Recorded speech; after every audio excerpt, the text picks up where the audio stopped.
And for every flower, there's one special beak. Yes, beaks and teeth are our subject today. Crocs come big with big teeth. But if you want to study them, it's best to start small. There are some tough nuts out there. And even tougher nutcrackers. We take a look at the open-billed storks of Africa and of Asia. And finally, the teeth that top the charts, the big 5 bites. But whose are the biggest?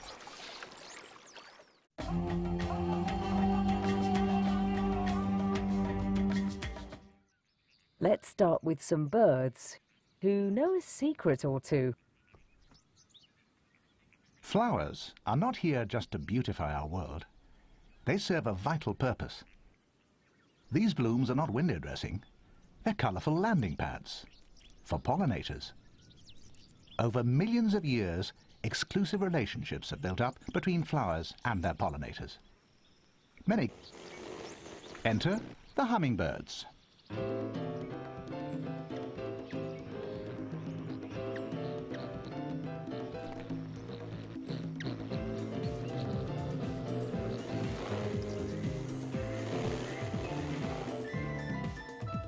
So specialist are these tiny birds that more than 150 North American plants depend on them, and them alone, for pollination. The relationship between the two is rather like that between a fortress with only one gate and only one lock, and the gatekeeper. Unless you have the right key, you can't get in. The keys are the beaks of the hummingbirds, and they've taken this symbiotic relationship and run with it. The little hermit hummingbird, with its slightly curved beak, a beak that fits perfectly into this heliconia flower.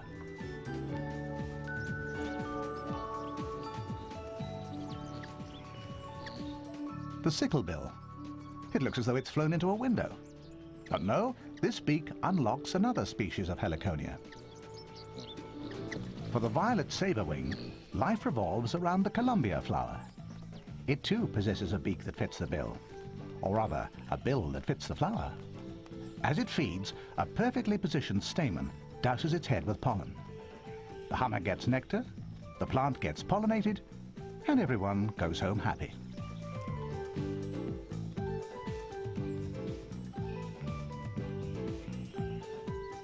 But wait, what's this? A mountain green gem, an evil hummingbird. When the saberwing has buzzed off to another patch, the gem moves in. The mountain green gem's beak is clearly the wrong shape for the Columbia flower, a fact the hummingbird is aware of. But it doesn't play by the rules. Firstly, it doesn't hover. Oh no, this bird lands. Then, rather than spend millions of years co-evolving the ultimate beak, this guy just punches in by the side, draining the flower's precious nectar and entirely escaping the pollination game.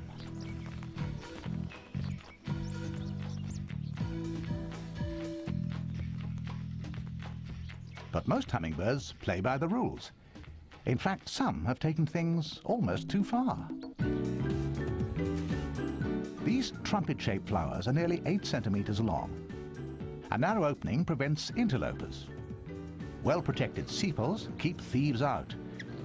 So good are its Once inside the flower, the swordbill's super long tongue absorbs the nectar much like a paper towel absorbs water.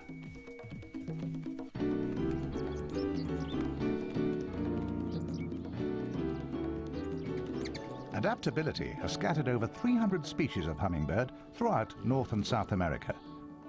Such fragile birds that live on a knife edge, their many-shaped beaks are the answer to oh so many flower-shaped questions.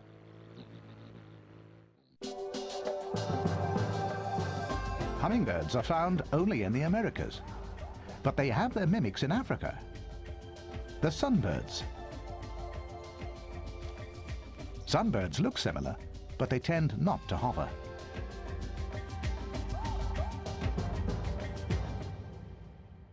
From beaks to teeth, tough teeth, the crocodile.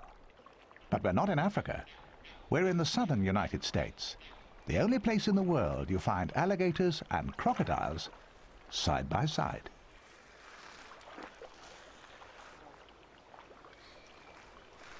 The difference between these two very similar creatures is easy to see when you know what to look for. Alligators have broad snouts and their back teeth tucked away. Crocs have much narrower faces and teeth that they keep out in the open.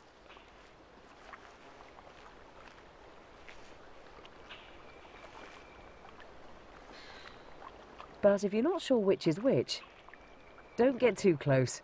Phone a friend.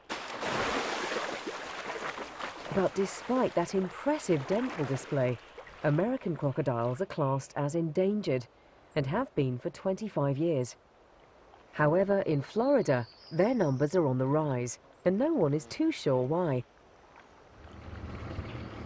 Frank Mazzotti and Mike Cherkis are biologists at the University of Florida, and to try and answer this question, they've taken to the waterways of the Everglades. But in this huge tidal forest of bays and swamps, finding crocs, even though they can grow over 4 meters in length, is no easy task.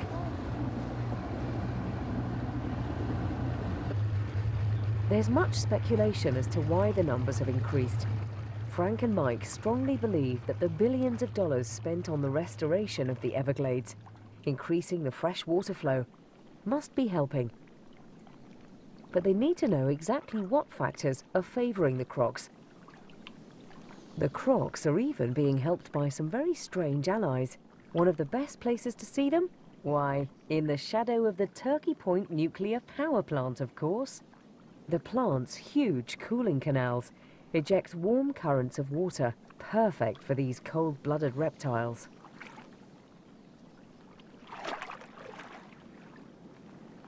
The best time to see crocs is at night, so that's when Mike and a helper head out again.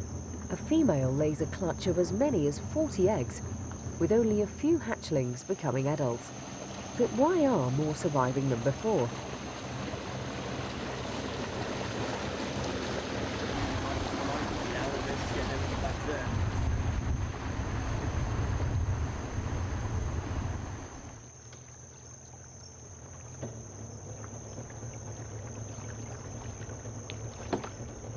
A young croc is caught in Mike's spotlight, one of last year's brood. How do you want to... Okay. American crocodiles are much less aggressive than the infamous Nile and Australian crocs. Nevertheless, Mike needs to be careful. A croc bite can seriously damage a finger. He checks the sex of the youngster. It's a male, and then they measure him. 26.3 snout vent.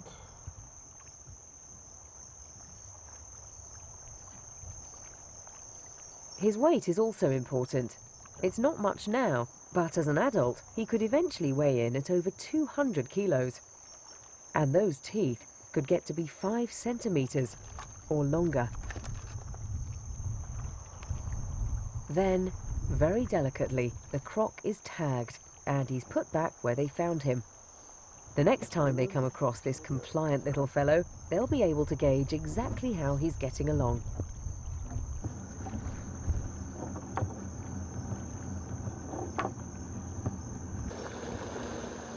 It's painstaking and dedicated work like this, repeated across the crocodile's life cycle, that will hopefully give them the answers to their questions.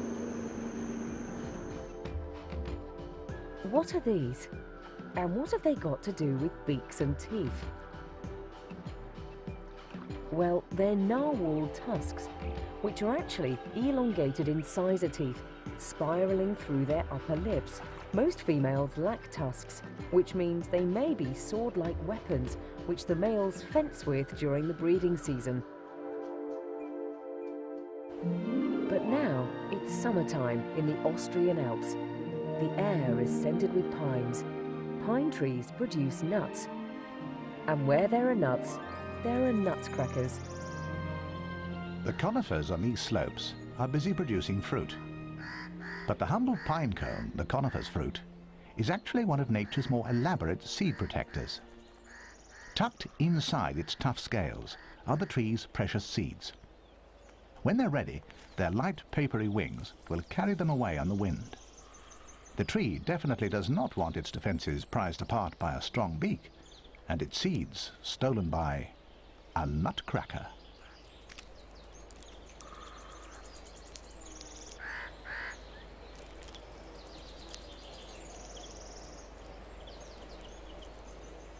These birds are similar to the common crow and are just as shrewd. All the tree's efforts to save its seeds seem to have been wasted. But there's one nut that not even the nutcracker would stand a chance with. The Brazil nut.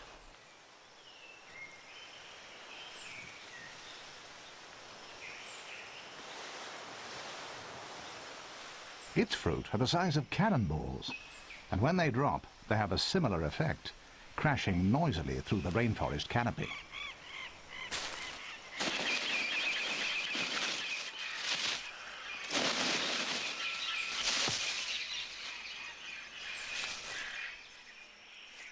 The bone-hard nuts rain down like bombs, and the noise attracts one of the very few creatures capable of getting into them.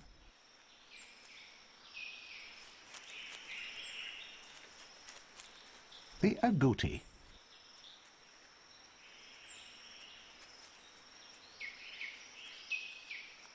They eat a variety of forest fruits and seeds. But Brazil nuts are reserved almost exclusively for them, because only agoutis have the tools for the Brazil nut trade. This rodent has teeth like tungsten, tough enough to crack open these cannonballs, each one the size of a football, and reach the 20 or 30 more familiar-sized Brazil nuts inside.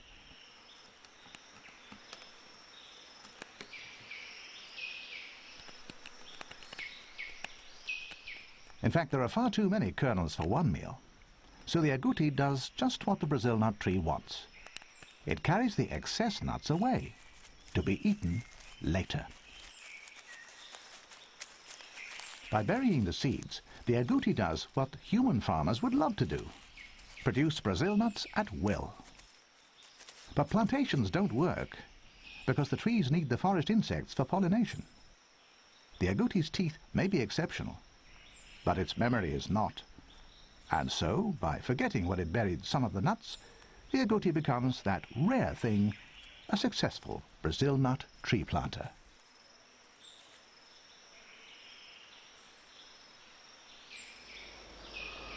Meanwhile, the pine tree, which seemed to have been robbed by the nutcracker, has in fact picked an even better seed distributor.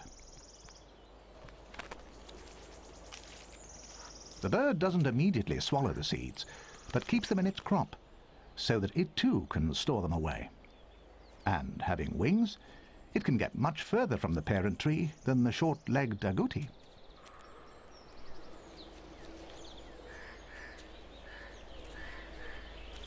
Here on the open mountainside, the nutcracker plants seed after seed, with all the care and attention of a dedicated forester.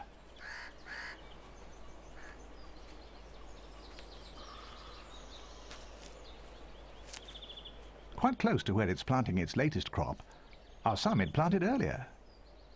Strange to think that some forests flourish because of beaks and teeth. Did you know that birds' beaks are actually part of their skulls? They're bits of bone wrapped in keratin, the same material that makes human fingernails.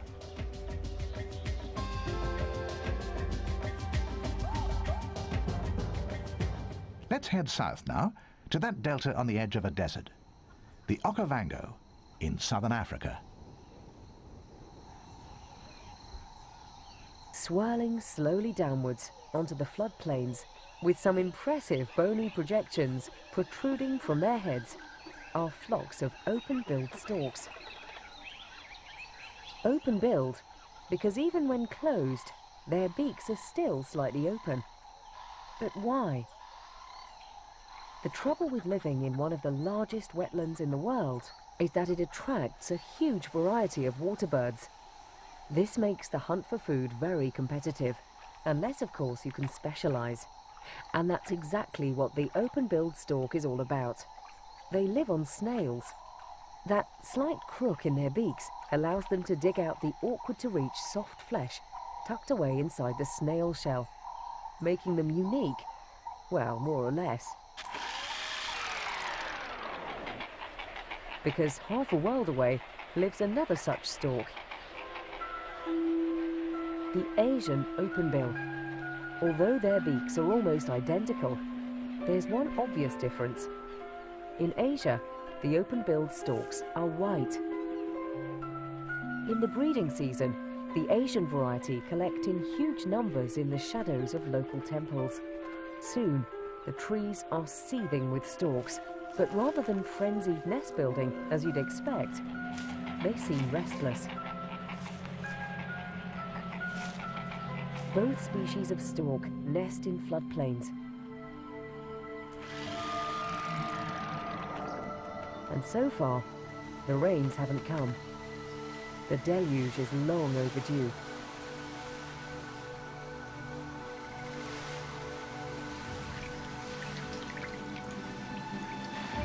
When it comes, it really explodes, like a Beethoven final movement. It's all crashes and splashes right from the start.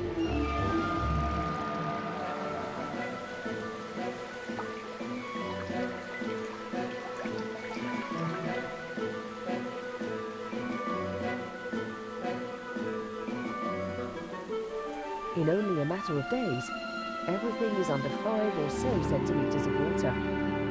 And this is the cue the storks have been waiting for. As the flood levels drop, the debris left behind is the perfect material for nest building. For open-billed storks, the nest is an experiment in practicality rather than finesse. In Asia and in Africa, the collection of material is fast and furious.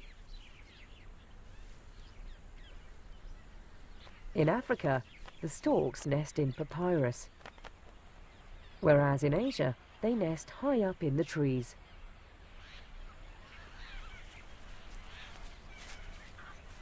Three or four eggs are laid in the large, untidy nest.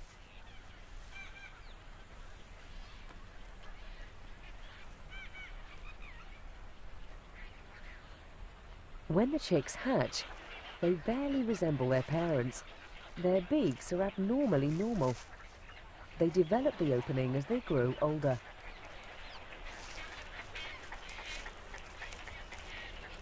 But having a snail-probing beak is only half the story. And in both Africa and Asia, their lives aren't easy. Nearly half of recently fledged chicks fail to learn the trick of getting the snails out of their shells and starve to death. In the natural world, even if you have the tools, it doesn't mean you know how to use them.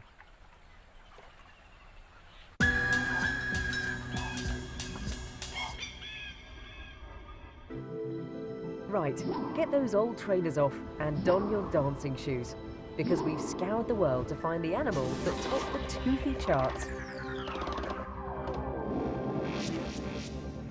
In at number 5 in the chart Fantastic, we delve into the muddy waters for the largest reptile in the world, with the widest smile in the swamp.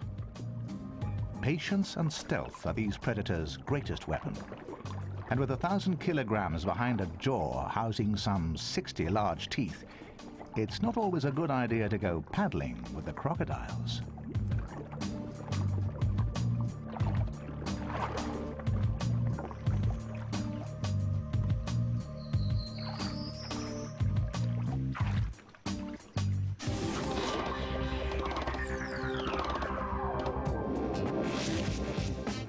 Our next canine contenders are a bit of a surprise entry. Armadillos belong to a family called the edentates, which literally means without teeth.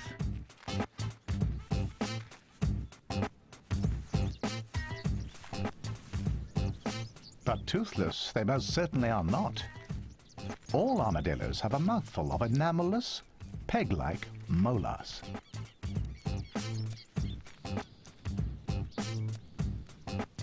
However, the jaws of the giant armadillo support some 100 of these primitive teeth. Just what it needs for a midnight feast of tasty little termites.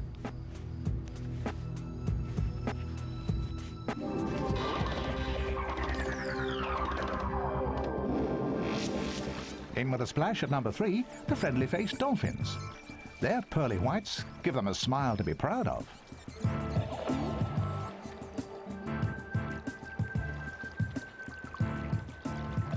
Finding food to get between those teeth is no problem either.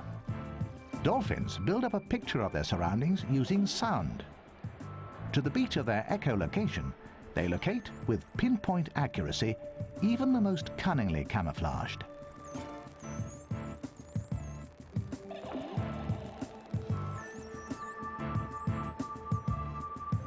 A quick probe in the sand reveals the meal. These spotted dolphins have up to 180 teeth, which make light work of a flounder. And there's even a dolphin that knocks spots off the spotted, if you know what I mean. Spinner dolphins, with their extra long beaks, can have up to 252 teeth. Now that's some deep blue dentine to get into a spin about.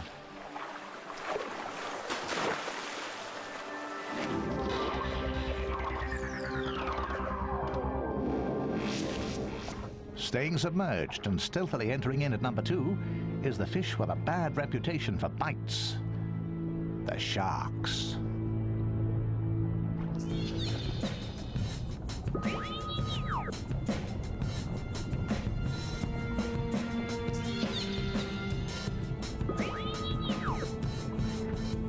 Surprisingly enough, the shark with the biggest bite, well, the most teeth, is a gentle giant that can be seen leisurely cruising the temperate and tropical seas. It's the whale shark. Aptly named, it can reach 15 meters in length, about the size of a coach or a bus. And not surprisingly, it holds the title, the largest fish in the world. But it only reaches number 2 in our toothy countdown. Its cavernous mouth hides 3,000 tiny teeth, arranged in 300 rows, more likely to swallow you by accident than take a chunk out of you. Instead, it feeds on tiny plankton, filtered through its gills. So, what could our number 1 tooth-bearer be? A voracious predator that could bite you in two with one quick snap? Oh no. Believe it or not, tipping the scales with a staggering 25,000 teeth are snails and slugs. These slime balls have a modified tongue-like organ called a radula. It's lined with thousands of tiny chitinous teeth, which scrape away at sand, rock, or a nice green leaf. Our number 1 can dispatch a leaf in moments. So keep your eyes peeled next time you order a salad.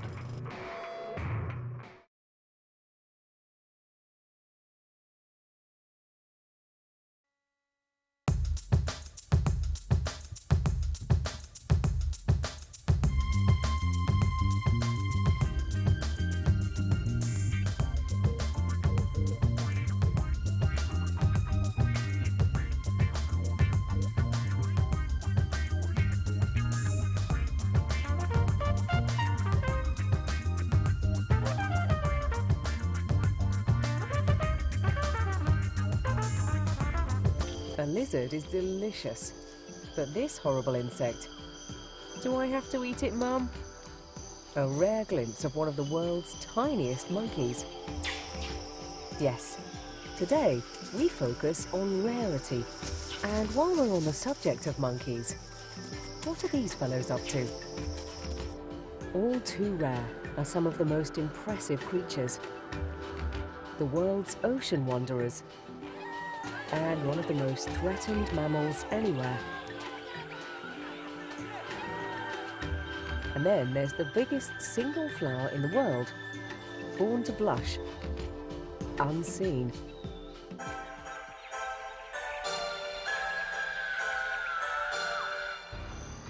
We start in the forests of Southeast Asia, where there's a creature not so much rare, more rarely seen.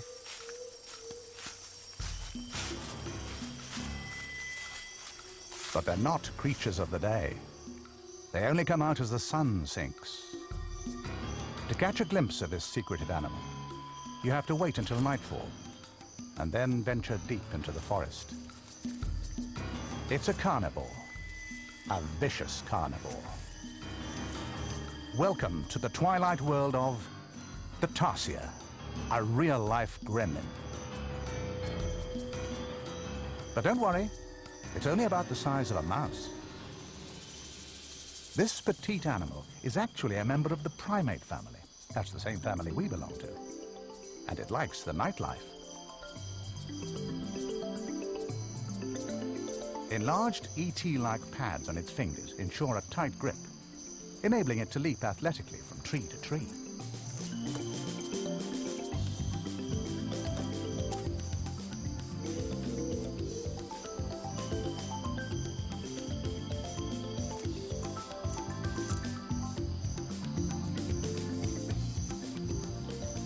Enormous eyes, the biggest relative to head size of any primate, and each slightly heavier than its brain, take in as much light as possible. But out here, when darkness falls, it really is pitch black. So tarsiers rely on another sense, their hearing. Enormous ears detect the tiniest vibrations. They can hear a cricket's tummy rumble, a spot of indigestion, and this fellow doesn't stand a chance. The ears pick up the cricket. The eyes then lock on. A leap, and the job's done. So that's cricket as an hors d'oeuvre. For main course, something a bit meatier.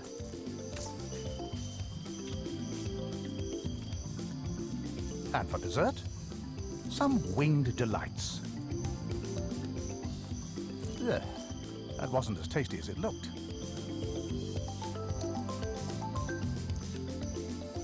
Tarsiers are strictly carnivorous and spend most of the night feeding.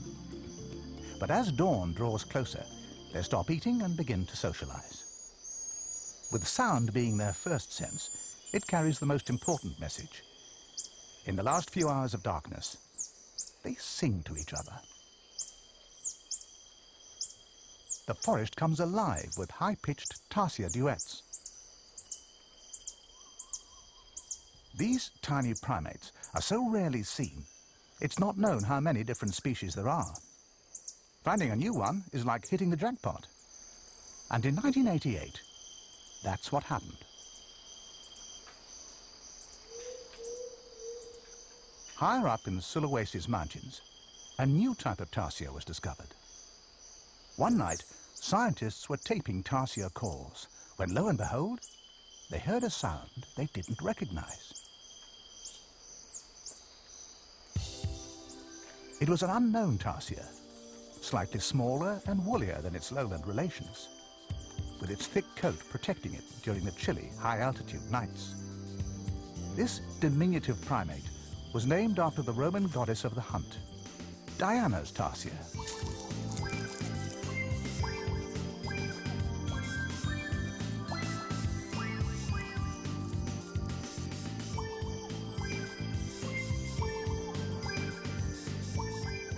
At these colder temperatures, even with its luxurious coat, it has to eat more than its cousins in the forests lower down, closing its pop eyes as it seizes its prey to prevent any damage.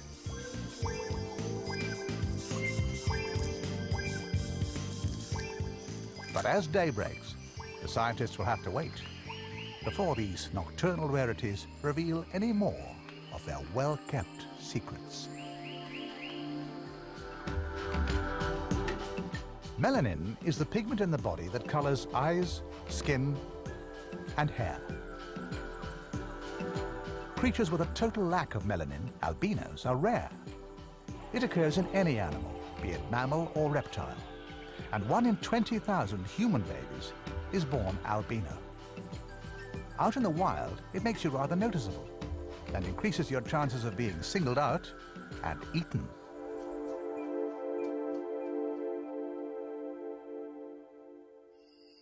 Living deep in the Thai rainforest of West Africa, there's an animal community with closer links to us humans than any other yet discovered.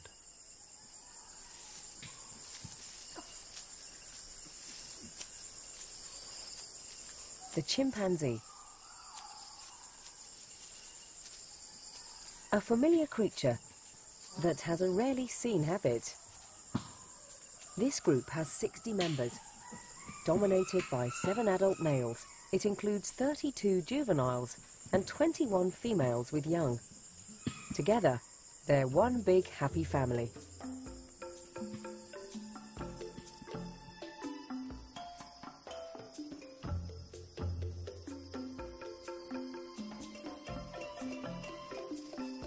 Each day, they walk over 6 kilometers in their search for food.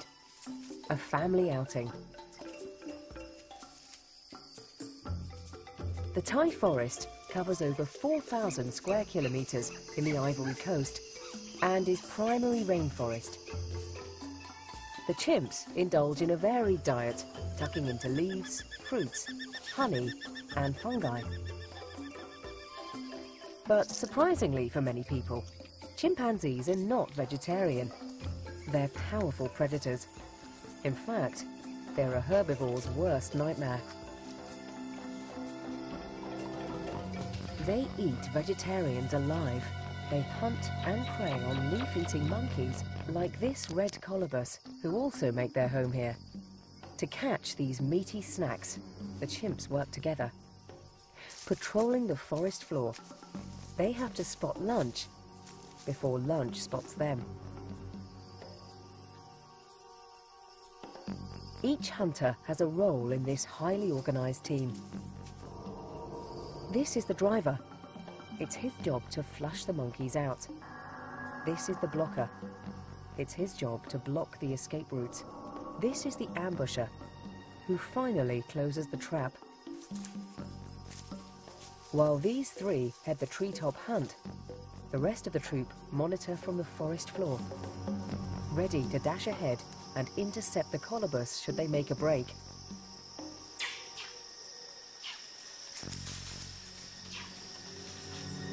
The driver attacks, and the chase is on.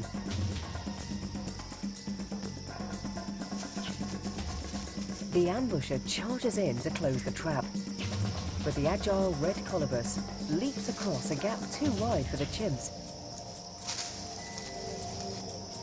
Unable to follow, they rush to the ground, hoping to catch up with their quarry.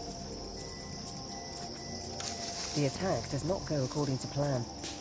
Staying in the high, thin branches, beyond the chimp's reach, the red colobus escape. But this time, the chimp's luck turns. There are some black and white colobus mixed in with the reds. Slower and quieter, these monkeys are in fact the chimp's favorite treat. With chimps in the trees and on the ground, the hunt is back on. In the confusion, a black and white colobus makes a fatal mistake and leaps straight into the pack. With the food hauled to the ground, the excited chimps gather in a noisy scrum, hungry for flesh. Although this organised hunt now looks like a disorganised scramble, it's always the dominant males who get the choicest cuts. This scene looks barbaric, but the chimps are indulging in an infrequent treat. Mostly vegetarian, meat only forms a very small part of their diet. It's a delicacy, rather as we enjoy a fine sirloin steak with pommes frites and pepper sauce. This rarely seen act of hunting, eating and sharing is unique among apes. Well, apart from those rather well-known chimp cousins.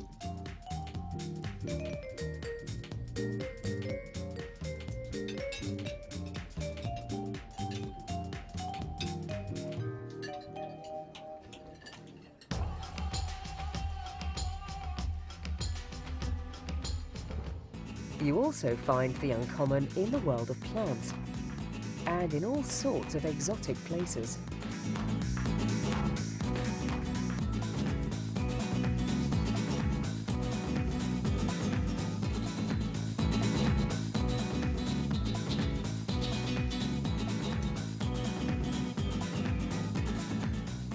Deep in the jungles of Borneo and Indonesia, there's one flowering plant that's rather rare. It's a monster. But even if you know where to look, it's not easy to locate. It's a parasite. And first you have to find the vine that it feeds on. This is the vine, a liana. The parasite lives inside it, and it's called Rafflesia. It's a very strange and baffling plant. It has no flowering season, no roots, stems or leaves, and never will have.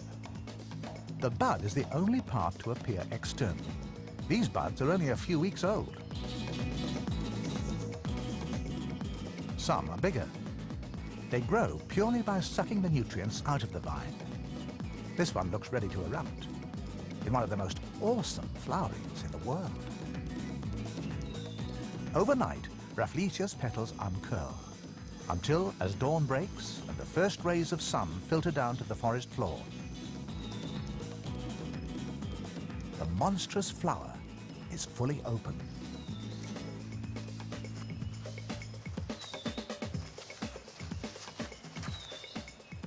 Rafflesia produces the biggest single flower on Earth, up to 1 meter across.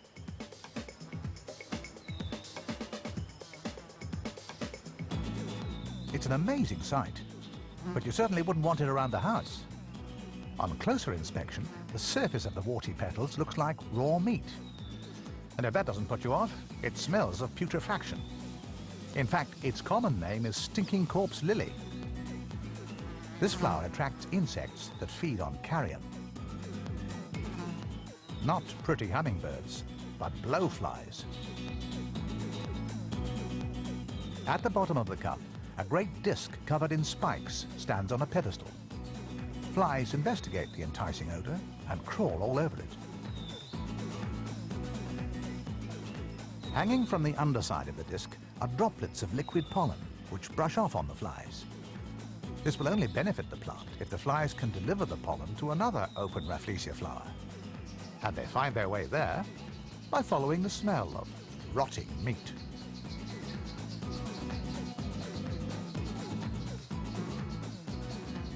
So just remember, if you're thinking of giving your dearly beloved flowers this Valentine's Day, don't send a Rafflesia. Unless, of course, you're in love with a blowfly.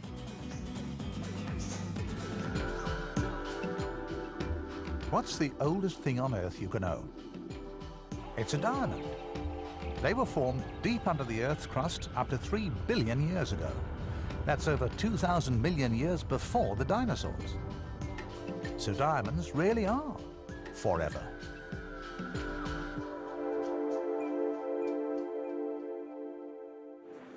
Now look on something sadly and increasingly rare. Sea turtles are large air-breathing reptiles. They're nomadic wanderers, cruising the currents that are the ocean's highways. There were once millions of turtles, but of the world's 7 species, all are now declining. In the vastness of the oceans, finding each other is made easier by the females always returning to the beaches where they hatched. And this is where they mate.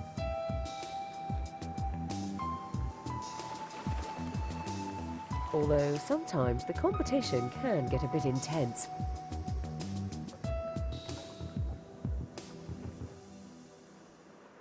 The females come ashore and drag themselves up the beach to lay their clutch of 100 or so eggs. The nesting occurs on a lunar cycle every 28 days.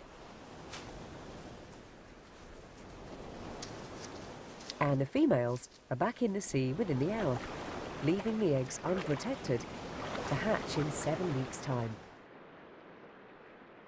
That's 7 weeks of poached eggs for vultures. And coaties.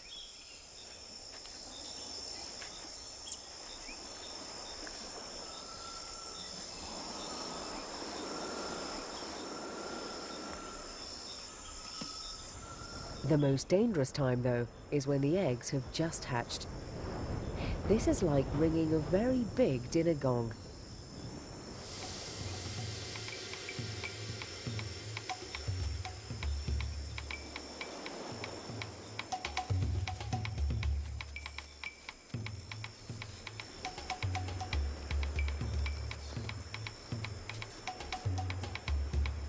Around the world, 99% of turtle hatchlings will be eaten.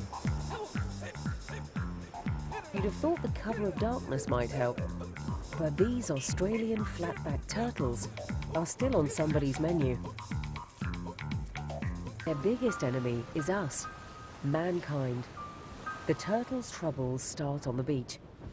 Their eggs are full of nutrition and are considered a delicacy in some parts of the world. To find them, all you have to do is follow the distinctive tracks made by the mother as she laid them. Thousands of eggs can be collected in a few hours. Turtles and humans also like the same thing: sandy beaches. What's good for turtles attracts tourists who can unwittingly destroy nests. These loggerheads in the Mediterranean have another problem. Their beach has been developed since their mother was hatched here 30 years ago. The hatchlings are attracted by the lights of tavernas and beach bars. So instead of orienting themselves to the sea, which is always a lighter strip, they head off inland, never making it to the water.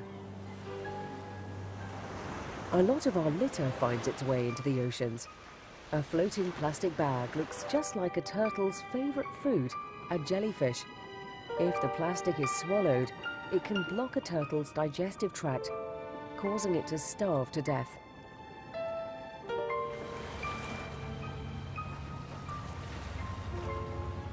Many turtles are killed by fishermen, trapped by nets or ropes. Unless this turtle can raise his head to the surface, he'll drown.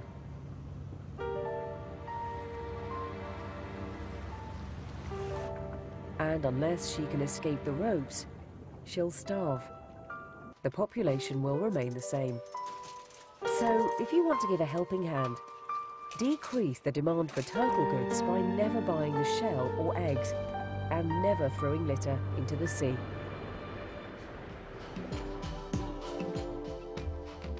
In some cultures, bulls were believed to be the incarnation of strength and potency.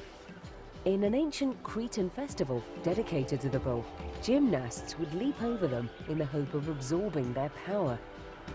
And believe it or not, this still happens in parts of Europe today. Probably safer, though, to take the tablets.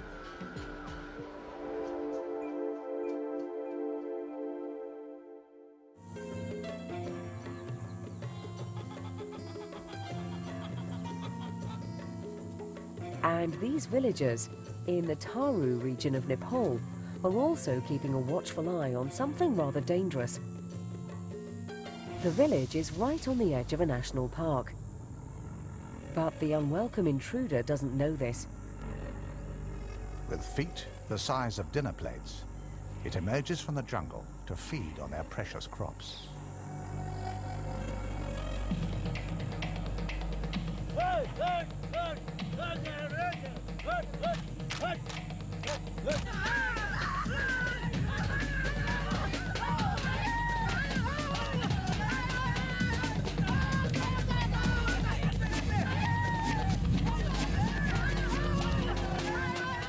These crops aren't just food, they're the villagers' livelihood. With neighbours the size and weight of a small car, no wonder the locals are on the lookout. The heavyweight visitors can cause a lot of heartache. The crops may be the farmer's only source of income, and big feet can do a lot of damage. The relationship between man and rhino has always involved conflict. At the turn of the 20th century, the world population of Indian one-horned rhinos was less than 200. Targeted because of their size and prestige, rhinos were being wiped out in a tidal wave of trophy hunting.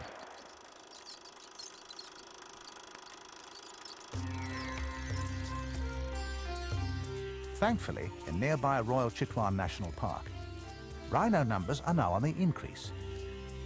In 1968, there were 100. Now there are 6 times as many. But their magnificent horns, mistakenly believed by many to have medicinal properties, means they're still under threat from poachers. Here in Chitwan, rhinos and humans have finally achieved a delicate balance. Local villagers are employed as part of a dedicated anti-poaching patrol. The rhinos attract tourists, which in turn fund the employment of more local people.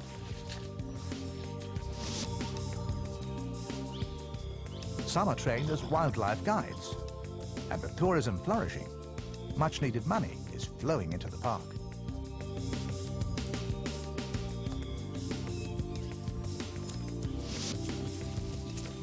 It's a three-way partnership, and it's good for all concerned.